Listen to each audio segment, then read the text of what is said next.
আসসালামু আলাইকুম। আজ 29 জুলাই 2024 শুরু করছি চেঞ্জ টিভি প্রতিদিনের গল্প অনুষ্ঠান। দর্শক, আপনাদের সঙ্গে রয়েছি আমি আবিদ আজম। শুরুতেই সংবাদ শিরোনাম। সার্জিসের আঙুলের ইশারা নিয়ে অবাক করা তথ্য দিল বিএনপি। হেলিকপ্টার থেকে গুলি করা হয়নি, আবারও দাবি র্যাবের। গোয়েন্দা পুলিশের কার্যালয়ে খাইয়ে সেই ছবি প্রকাশ করা জাতিসংঘে মশকরা, মন্তব্য হাইকোর্টের। এবার বিস্তারিত। কোটা সংস্কার আন্দোলন প্রত্যাহার করেছে বৈষম্য বিরোধী ছাত্র আন্দোলন। রোববার রাতে এক ভিডিও বার্তায় এ ঘোষণা দেন আন্দোলনের অন্যতম সমন্বয়ক নাহিদ ইসলাম। এ সময় আরও দুই সমন্বয়ক হাসনাত আবদুল্লাহ এবং সার্জিস আলম সহ মোট 6 জনকে উপস্থিত থাকতে দেখা গেছে। তবে এই ভিডিও বার্তা নিয়ে অদ্ভুত বা অবাক করা তথ্য দিয়েছে বিএনপির official YouTube channel Bangladesh nationalist party বিএনপির ইউটিউব পোস্টে লেখা হয়, সমন্বয়কদের গান পয়েন্টে রেখে ডিবি হারুন তার লেখা স্ক্রিপ্ট পড়াচ্ছেন। আঙ্গুলের ইশারা দিয়ে সার্জিস আলম এটাই বোঝাতে চেয়েছেন। বিএনপির পক্ষ থেকে দেয়া ওই পোস্টের ছবিতে দেখা যায় সার্জিস আলম দুই হাত একসঙ্গে রেখে আঙ্গুলে বন্দুকের ট্রিগার চেপে ধরার মতো ভঙ্গি করে আছেন। আঙ্গুল সহ হাতের ছবিকে আবার লাল বৃত্তের মাধ্যমে চিহ্নিত করে উপস্থাপন করা হয়েছে বিএনপির পোস্টে। সোমবার বিকেল পর্যন্ত ওই পোস্টে লাইক পড়েছে 59,000 এবং কমেন্ট করা হয়েছে প্রায় 2,000 বার। সেখানে নানা ধরনের মন্তব্য করেছেন নেটিজেনরা। একজন লিখেছেন, সার্জিস আলম ছাত্রলীগের কর্মী ছিলেন, কিন্তু তিনি নীতির কারণে ছাত্রদের পক্ষে অবস্থান নিয়ে আন্দোলন করছেন। সেই কমেন্টের সঙ্গে সুর মিলিয়ে অনেকে বলেছেন, একসময় আমরাও ছাত্রলীগ করতাম, কিন্তু এখন ছাত্রদের ন্যায্য দাবির পক্ষে অবস্থান নিয়েছি।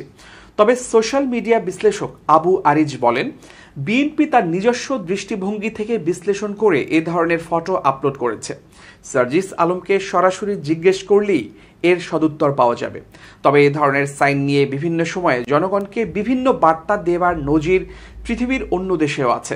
অন্যদিকে বিএনপির এ ধরনের পোস্টে নাখোশ আওয়ামী লীগের মিডিয়া বিভাগের দায়িত্বপ্রাপ্ত নাম প্রকাশে অনিচ্ছুক একজন বলেছেন, বিএনপি আসলে দেশকে পাকিস্তান বানানোর জন্য উস্কানি দিতে এই ধরনের পোস্ট দিচ্ছে। শিক্ষার্থীদের কোটা সংস্কার আন্দোলনে ঢুকে দুর্বৃত্তরা গুলিও চালিয়েছে। এতে অনেক হতাহতের ঘটনা ঘটেছে। জড়িতদের গ্রেপ্তারে ঘটনাস্থলের আশপাশের ক্লোজ সার্কিট ক্যামেরার ভিডিও ফুটেজ সংগ্রহ করে যাচাই করছে আইনশৃঙ্খলা রক্ষা বাহিনী। সংশ্লিষ্ট সূত্রে এ তথ্য জানা গেছে। সূত্র জানায়, শিক্ষার্থীদের কোটা সংস্কার আন্দোলনে ঢুকে নৈরাজ্য সৃষ্টিকারী দুর্বৃত্তদের তথ্য উপাত্ত সংগ্রহ করে এরই মধ্যে তাদের সম্পর্কে খোঁজ নিতে শুরু করেছে আইনশৃঙ্খলা রক্ষা বাহিনী। সংঘর্ষের সময় অনেক দুর্বৃত্তের হাতে অস্ত্র থাকার দৃশ্য ক্যামেরায় ধরা পড়েছে। অন্যদিকে র্যাব সদর দপ্তর থেকে জানানো হয়, শিক্ষার্থীদের কোটা সংস্কার আন্দোলনে জনগণের জানমালের ক্ষতি ও ধ্বংসযজ্ঞ প্রতিরোধ করতে রাস্তায় প্রতিবন্ধকতা সৃষ্টিকারীদের ছত্রভঙ্গ করতে র্যাবের হেলিকপ্টার থেকে টিয়ার শেল ও সাউন্ড গ্রেনেড নিক্ষেপ করা হয়েছে। কোনোভাবেই হেলিকপ্টার থেকে কোনো প্রকার গুলি বা আগ্নেয়াস্ত্র ব্যবহার করা হয়নি, কিন্তু এ নিয়ে বিভিন্ন সামাজিক যোগাযোগ মাধ্যমে গুজব ছড়ানোর চেষ্টা করা হচ্ছে। র্যাবের আইন ও গণমাধ্যম শাখার পরিচালক লেফটেন্যান্ট কর্নেল মুনিম ফেরদৌস বলেন, আন্দোলনে রাস্তার প্রতিবন্ধকতা ও নাশকতা সৃষ্টিকারীদের ছত্রভঙ্গ করতে হেলিকপ্টার থেকে কাঁদানে গ্যাস ও সাউন্ড গ্রেনেড নিক্ষেপ করা হয়েছে। কোনো ধরনের গুলি বা আগ্নেয়াস্ত্র ব্যবহার করা হয়নি। তিনি আরও বলেন, দুর্বৃত্তদের হাত থেকে জনগণের জানমাল ও রাষ্ট্রীয় সম্পদ বাঁচাতে সর্বোচ্চ পেশাদারী মনোভাব নিয়ে কাজ করেছেন আইন শৃঙ্খলা রক্ষা বাহিনীর সদস্যরা। সহিংসতার সময় দুর্বৃত্তরা বিভিন্ন বাসাবাড়ির ছাদে, বারান্দায় ও জানালায় গুলি ছুড়েছে, কারণ কোনো প্রশিক্ষণপ্রাপ্ত আইন শৃঙ্খলা রক্ষা বাহিনীর সদস্যদের গুলি এভাবে এলোপাথারি বাসাবাড়ি কিংবা কারো বাড়ির বারান্দা, জানালা কিংবা ছাদে যাওয়ার প্রশ্নই ওঠে না। কোটা সংস্কার আন্দোলনের 6 সমন্বয়ককে গোয়েন্দা পুলিশের কার্যালয়ে খাইয়ে সেই ছবি প্রকাশ করা জাতিসংঘে মশকরা বলে মন্তব্য করেছেন হাইকোর্ট। উচ্চ আদালত বলেছেন, ডিবি অফিসে যাকে তাকে ধরে নিয়ে যাবেন, তারপর খাবার টেবিলে বসাবেন। এভাবে জাতিসংঘে মশকরা করবেন না। রাষ্ট্রপক্ষকে উদ্দেশ্য করে বিচারপতি মোস্তফা জামান ইসলাম ও বিচারপতি এস.এম. মাসুদ হোসেন দোলনের হাইকোর্ট বেঞ্চ সোমবার এই মন্তব্য করেন। এর আগে রোববার ওই সমন্বয়কদের সঙ্গে এক টেবিলে বসে নাস্তা করার কয়েকটি ছবি ফেসবুকে পোস্ট করেন অতিরিক্ত পুলিশ কমিশনার মোহাম্মদ হারুন আর রশিদ। ক্যাপশনে হারুন লেখেন, কোটা সংস্কার আন্দোলনের প্ল্যাটফর্ম বৈষম্য বিরোধী ছাত্র আন্দোলনের সমন্বয়করা নিরাপত্তাহীনতায় ভুগছিলেন, তাই ওদের ডিবি কার্যালয়ে এনে তাদের সঙ্গে কথা বললাম। তিনি আরও লেখেন, কী কারণে নিরাপত্তাহীনতায় ভুগছে ওদের কথা শুনে শিক্ষার্থীদের নিরাপত্তা নিয়ে আমাদের নানান পরিকল্পনার কথা জানানোর পর তাদের উদ্বেগ দূর হয়েছে। শিক্ষার্থীদের নিরাপত্তা নিশ্চিত করতে চিম ডিবি ডিএমপি বদ্ধপরিকর। গত শুক্রবার নিরাপত্তার কথা বলে আন্দোলনের 3 সমন্বয়ক নাহিদ ইসলাম, আসিফ মাহমুদ ও আবু বাকের মজুমদারকে হাসপাতাল থেকে মিন্টো রোডের ডিবি কার্যালয়ে নেওয়া হয়। পরে শনিবার সার্জিস, হাসনাত আবদুল্লাহ ও নুসরাত তাবাসসুমকেও ডিবি হেফাজতে নেওয়া হয়েছে। কোটা সংস্কার আন্দোলনকে কেন্দ্র করে সাভারে সহিংসতার ঘটনায় একাধিক মামলা হয়েছে সাভার মডেল থানায়। এর মধ্যে গাড়ি পোড়ানোর একটি মামলায় বিএনপির এক মৃত নেতাকে আসামি করা হয়েছে। তবে পুলিশের দাবি, প্রিন্টিং মিস্টেকের কারণে এ ধরনের ভুল হতে পারে। 24 জুলাই সাভার মডেল থানায় রাস্তা অবরোধ করে অগ্নিসংযোগ ও ভাঙচুরের ঘটনায় আলমগীর নামের এক ব্যক্তি বাদী হয়ে মামলা দায়ের করেন।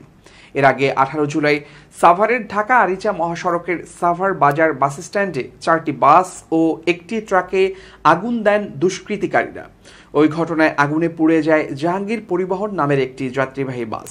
ওই বাসে সুপারভাইজার আলমগীর মামলার বাদী হয়ে 53 জনের নাম উল্লেখ করে অজ্ঞাত আরও আসামিদের নামে মামলা দায়ের করেন। ওই মামলার 6 নম্বর আসামি করা হয়েছে আসগর আলীকে।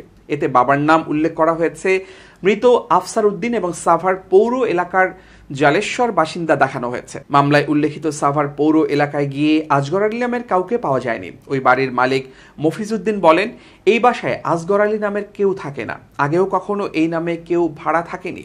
এদিকে আশুলিয়ার পাথালিয়া ইউনিয়নের সাবেক ইউপি চেয়ারম্যান ও আশুলিয়া থানা বিএনপির সাবেক সভাপতি মৃত আসগর হোসেনের স্ত্রী সোহেলি সুলতানা বলেন, আমার স্বামীর নাম আসগর আলী নয়, আসগর হোসেন। তার বাবার নাম আফসার উদ্দিন। আমার স্বামী সাবেক ইউপি চেয়ারম্যান ও আশুলিয়া থানা বিএনপির সাবেক সভাপতি ছিলেন। তিনি 2022 সালে 11 ডিসেম্বর রাজধানীর স্কয়ার হাসপাতালে মারা গেছেন। মামলার বাদী আলমগীর বলেন, সেখানে আমি মামলা দিতে চাইনি, কারণ আমি কাউকে চিনি না, জানি না কার নামে মামলা দেব। থানা থেকে বলেছে মামলা না করলে পোড়া গাড়িটাও পাওয়া যাবে না। পরে বাধ্য হয়ে মামলা করছি। আমি তো শুধু নিজের নামটা কোনো রকম সই করতে পারি। আমি তো জানি না এত কিছুর কাহিনী হবে। আমি আগে জানলে কখনো বাদী হতাম না। আমার বাড়ি নাটোরে, কার কি নাম, কার কি বাপের নাম আমি কিছুই জানি না। রাজধানীর যাত্রাবাড়ি থানায় দায়ের করা মামলায় গ্রেপ্তার 17 বছর বয়সী শিক্ষার্থী হাসনাতুল ইসলাম ফাইয়াজের কোমরে দড়ি পরানো ভুল ছিল বলে হাইকোর্টকে জানিয়েছে রাষ্ট্রপক্ষ। ভুল স্বীকার করে নেয়ায় এ সংক্রান্ত আবেদন উত্থাপিত হয়নি মর্মে খারিজ করে দিয়েছেন হাইকোর্ট। সোমবার বিচারপতি মোহাম্মদ খুরশিদ আলম সরকার ও বিচারপতি মোহাম্মদ মনিরুজ্জামানের সমন্বয়ে গঠিত হাইকোর্ট বেঞ্চে এ আদেশ দেন। আদালতে আবেদনের পক্ষে ছিলেন আইনজীবী ডক্টর শাহদিন মালিক। রাষ্ট্রপক্ষে ছিলেন অতিরিক্ত অ্যাটর্নি জেনারেল এস.এম. মনির, শেখ মোহাম্মদ মোরশেদ।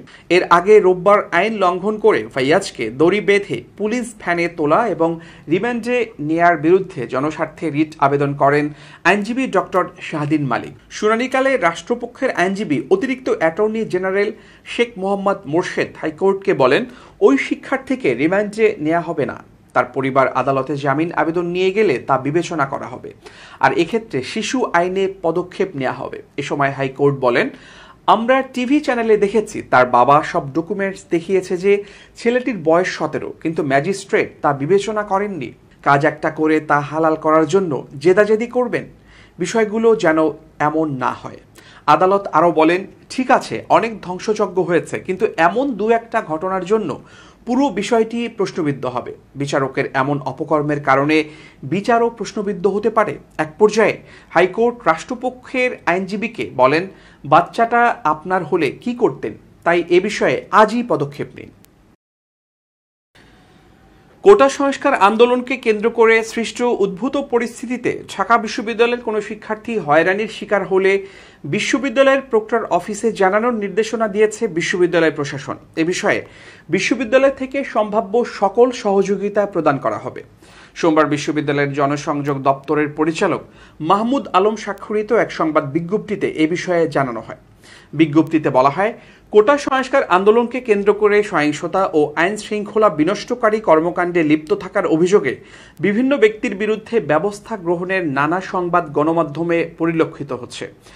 এ প্রক্রিয়ায় ঢাকা বিশ্ববিদ্যালয়ের কোনো নিরপরাধ শিক্ষার্থী যাতে হয়রানির শিকার না হয় তা নিশ্চিত করার জন্য আইন শৃঙ্খলা রক্ষাকারী বাহিনী সহ সংশ্লিষ্ট সকলের প্রতি বিশ্ববিদ্যালয় কর্তৃপক্ষ আহ্বান জানাচ্ছে। এতে আরও বলা হয়, ঢাকা বিশ্ববিদ্যালয়ের কোনো শিক্ষার্থী হয়রানির শিকার হলে তাকে প্রক্টর অফিসকে অবহিত করার নির্দেশনা প্রদান করা হলো। এ বিষয়ে বিশ্ববিদ্যালয় থেকে সম্ভাব্য সকল সহযোগিতা প্রদান করা হবে। ঢাকা বিশ্ববিদ্যালয় প্রশাসন শিক্ষার্থীদের সর্বাঙ্গীন মঙ্গল কামনা করছে। এবার খুব জরুরি 1 মিনিট জানাচ্ছেন ইউনেস্কো ক্লাব পুরস্কার বিজয়ী সাংবাদিক আমিরুল মোমিনিন মানিক। খুব জরুরি 1 মিনিটে প্রত্যেককে আমন্ত্রণ। প্রিয় বন্ধুরা, আপনারা যদি এই সমাজকে ভালোর পথে পরিবর্তন করতে চান বা নিজে কোনো বৃহত্তর ইতিবাচক কাজে যুক্ত হতে চান বা এই সংক্রান্ত কাজ করতে চান, তাহলে অন্যের কাছে নিজেকে উপস্থাপন করবার কোনো প্রয়োজন নেই। আপনি ধীর স্থির শান্তভাবে লক্ষ্যে অটুট থেকে কাজ করে যান। আপনি যদি অন্যের কাছে ব্যাখ্যা করতে থাকেন নিজেকে যে আমি এই কারণে এই কাজটি করছি, এই কাজটি করলে এটা হবে, তাহলে আপনি মাঝপথে গিয়ে সমালোচনার মুখে পড়ে উদ্দেশ্য থেকে ফিরে আসতে পারেন। কিন্তু আপনি যদি মনে করেন আপনি আপনার লক্ষ্যে অটুট থাকবেন, কেবলমাত্র আপনার মনের উদ্দেশ্য সর্বশক্তিমানই যদি জেনে থাকেন, তাহলে আর কোনো কিছুরই প্রয়োজন নেই। সুতরাং আসুন সর্বশক্তিমানের উপর আস্থা রেখে কেবলমাত্র তাকে অবহিত করে আমরা সকল ভালোর দিকে নিজেকে পরিবর্তনের এবং সমাজকে এগিয়ে নেবার চেষ্টা করি। জনে জনে ব্যাখ্যার কোনো প্রয়োজন নেই। ভালো থাকবেন, শুভেচ্ছা নিরন্তর। এবার দেশের বাইরের প্রসঙ্গ। পাকিস্তানের সাবেক প্রধানমন্ত্রী ও পাকিস্তান তেহরিকে ইনসাফের প্রতিষ্ঠাতা ইমরান খানের সঙ্গে আলোচনায় বসতে রাজি হয়েছে বিলাওয়াল ভুট্টোর নেতৃত্বাধীন দল পাকিস্তান পিপলস পার্টি পিপিপি। বেলুচিস্তানের রাজধানী কোয়েটায় এক সংবাদ সম্মেলনে পিপিপির জ্যেষ্ঠ নেতা খুরশিদ শাহ একথা জানিয়েছেন। খুরশিদ শাহ বলা হচ্ছে পিটিআইয়ের প্রতিষ্ঠাতা ইমরান খান আলোচনায় বসতে প্রস্তুত। যদি তিনি আলোচনায় বসতে চান তবে এটি একটি ইতিবাচক বিষয়। প্রেসিডেন্ট আসিফ আলী জারদারি সবসময় আলোচনার মাধ্যমে সমস্যা সমাধানের চেষ্টা করেছেন।